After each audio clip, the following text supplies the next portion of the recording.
আজকে সকালবেলা বেসিক্যালি যখন ঘুম থেকে উঠেছি, ঘুম থেকে উঠেই দেখি এত বড় একখানা ফাটানো। আর তো ঘরে ফাঁকা ফাঁকা ফাঁকা ফাঁকা আওয়াজ হচ্ছে না, মানে মনে হচ্ছে নতুন ঘর নতুন ঘর।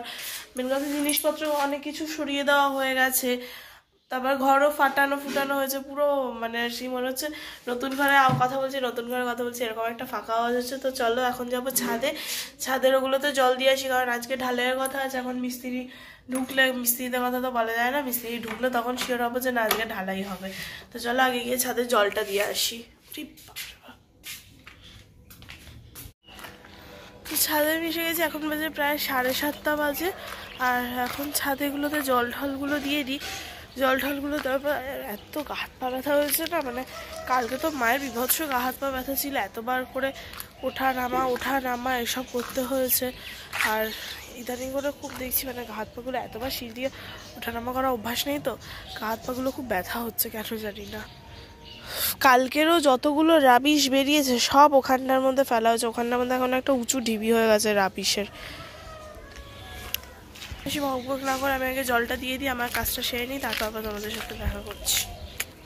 তো জল দেওয়া মোটামুটি হয়ে গেছে আমার ছাদে, জল দেওয়া হয়ে গিয়ে বালতিটা আবার ভরতে বসিয়ে দিয়েছি, কারণ কি আবার যখন পরে জল দেবো তখন আর তাহলে অসুবিধাটা হবে না। আর এই যে বাঁশের যে ভাড়াটা ওরা বেঁধেছে না, এই বাঁশের ভাড়াটার মধ্যে আমি বেশ কয়েকবার ওঠার চেষ্টা করেছিলাম, কিন্তু আমি পারিনি। মোটামুটি দুটো থেকে তিনটে সিঁড়ি পরে গিয়ে আমি আর পারিনি উঠতে। তা আজকে যেটা হবে সেটা হচ্ছে, তো ঢালাইটা হবে, এবারে ওরা মেবি এখান থেকেই নেমে যাবে, কিন্তু আমাদের ওখান থেকেই দাঁড়িয়ে দেখবি তো অষ্টরম্বা, এইটা দিয়ে তো আমি উঠতেও পারবো না নামতেও পারবো না, সেই জন্য আমাকে ওখানটা থেকেই দাঁড়িয়ে থাকতে হবে। তো আজকে স্কুলে যাবো, আজকে এক্সাম আছে, আর টিউশন যেগুলো আজকে একটা টিউশন আছে, তো একটা টিউশন অফ রেখে দেবো, কারণ কি এদিকে মিস্ত্রিরা আসবে, কাজকর্ম দেখতে হবে কিছুটা, নিচে ওই খোঁড়ার ভাঙার মিস্ত্রিরাও আসবে, আজকে অনেকগুলো মিস্ত্রিই কাজ করবে। তো আজকে স্কুল থেকে বেসিক্যালি তাড়াতাড়ি চলে আসবো, এক্সামটা হয়ে গেলে এক্সামের যে কাজগুলো থাকে সেগুলো গুছিয়ে গাছিয়ে নিয়ে একেবারে চলে আসবো।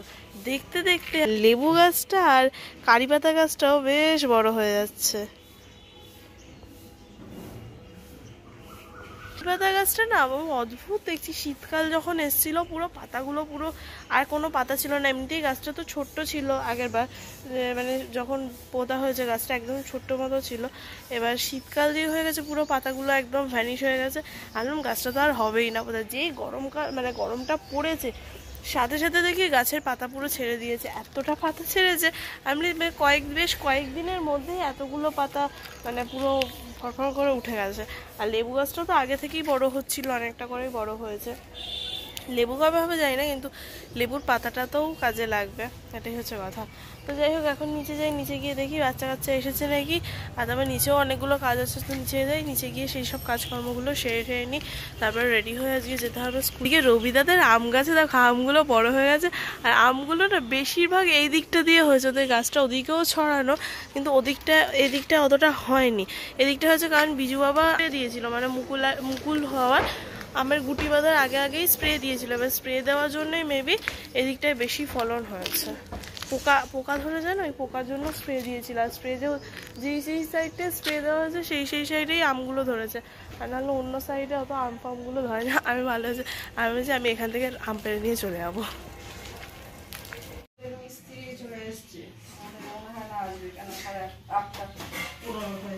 দেখি না ওদের কতদূর কি হয় সেই বুঝে। लेख लेख आकार हस्सी का दीर्घी कर लेके बहन हस्सू कर लेख हाँ हस्सू का लिखेছিস लिखेছিস को বোঝা যাচ্ছে না তো কি লিখেছিস।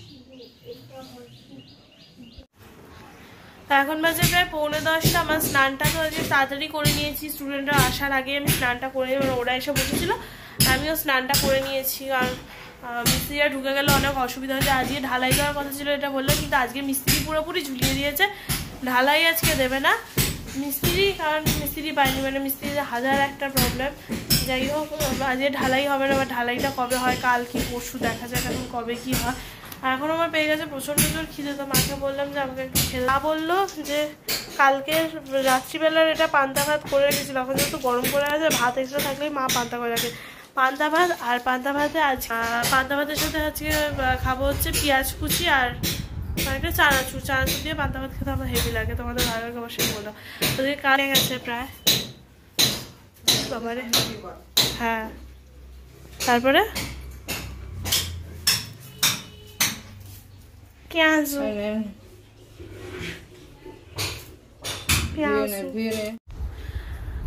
তো মা আমাকে দিয়ে দিয়েছে যে আমার খাবার, বাবারে এই যে আমার খাবার, তো চটপট করে খেয়ে নেওয়ার পরে তারপর রেডি মানে রেডি তো আছি, এরপর যাবো স্কুলে। আজকে হয়েছিল স্কুল থেকে তাড়াতাড়ি চলে আসবো, তারপর দেখলাম যে আজকে যখন ঢালাই হচ্ছে তাহলে আমার তাড়াতাড়ি আসার কোনো দরকার নেই, স্কুল থেকে যাবো পড়াতে, পড়িয়ে ঠরিয়ে তারপর আবার ব্যাক করবো।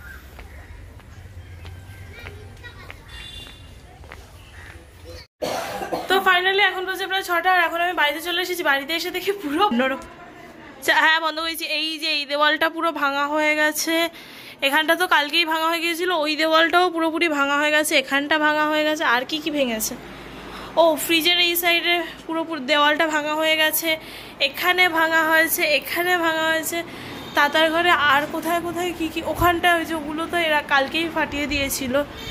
এই ঘরেও অনেক কিছুই ভাঙা হয়েছে। পুরি বাবারে, এই ঘরে এই যে এই দেওয়ালটা পুরোপুরি ভাঙা হয়েছে, আর সেরকম কিছু ছাদের ওই দিকটা দিয়ে একটুখানি। তো বাড়ির অবস্থা খুব খারাপ, মানে শোচনীয় অবস্থা একবারে যাকে বলে। আমি বাড়িতে এলাম, এসে ফ্রেশ হবো। এখন সবে 6:15 হয়েছে, ফ্রেশ হবো, ফ্রেশ হয়ে নিয়ে তারপর দেখা যাক। যেহেতু পড়াতে গিয়েছিলাম আজকে, একখানা পড়ানো ছিল বলে এতটা তাড়াতাড়ি চলে আসতে পারলাম, না হলে এত তাড়াতাড়ি আমার আসা হয় না। প্রায় 9টা 9:30 বেজে যায়, আমার 9টা তো হয় না, 9:30 বেজে যায়। তো যাই হোক, ফ্রেশ হয়ে রেডি হয়ে তারপর বসে মায়ের সাথে একটুখানি কথা বলি, পরের কি কাজ হবে না হবে সেই সম্বন্ধে একটুখানি প্ল্যান করি। আজকে তো মিস্ত্রি পুরোপুরি ঝুলিয়ে দিল, বা কালকে কি করবে জানি না। কালকে বলেছে ঢালাই, কালকে আমি যার জন্য স্কুলও ছুটি নিলাম। আর মানে এখন যেহেতু এক্সাম আজকেই হিসাবে কমপ্লিট হয়েছে, এবার কমপ্লিট হওয়ার জন্য কালকে আমি ছুটি নিতে পারলাম। এবার জানি না কতদূর কি হবে, দেখা যাক এখন, গড নোজ। তো যাই হোক, এখন হয়ে গেছে রাত, আর রাত্রিবেলা আমরা খেতে চলে। আজকে রাত্রের মেনু হচ্ছে ভাত, বাঁধাকপি উইদাউট চিংড়ি, আর এখন আমি করলাম হচ্ছে পাঁপড় ভাজা, কারণ আমার শুধু ভাত খেতে ভালো লাগছে না, ওই জন্য বাবা কি গরম, পাঁপড় ভেজে নিলাম। তো আজকের ভিডিওটা এই পর্যন্তই এন্ড করে দিচ্ছি। ভালো লাগলো অবশ্যই like comment share subscribe. So bye bye, good night, দেখা হচ্ছে নেক্সট কোনো ব্লগে।